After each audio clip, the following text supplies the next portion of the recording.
இன்னைக்கு பாத்தீங்கன்னா காவல் நிலையத்தில் போய் ஒரு பெண் 14 வயது பெண் காவல் நிலையத்தில் போய் ஒரு 14 பெண் அவங்க கம்ப்ளைண்ட் கொடுத்து போனா அந்த பெண்ணையே பாலியல் பலாத்காரம் பண்ணக்கூடிய அளவிற்கு இன்னைக்கு காவல்துறை மிக மோசமா இருக்கு.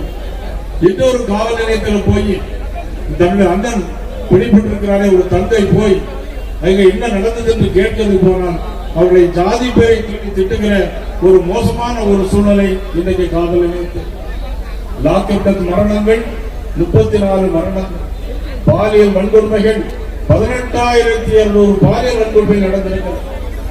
அண்மையிலே கோயம்புத்தூர்ல பாத்தீங்கன்னா உங்களுக்கு ஒரு ஆணும் பெண்ணும் தனியாக இருக்கும் போது அந்த ஆணை அறிவாளால் வெட்டிவிட்டு அந்த பெண்ணை 19 வயது பெண்ணை கல்லூரி படிக்கிற அந்த பெண்ணை தூக்கி கொண்டு போய் 3 பேர் கஞ்சா போதையில் விடியற்கால 4 மணி வரை பாலியல் பலாத்காரம் பண்ணியிருக்கிறார். எவ்வளவு ஒரு மோசமான ஆட்சி! சட்டம் ஒழுங்கு எங்க இருக்கிறது?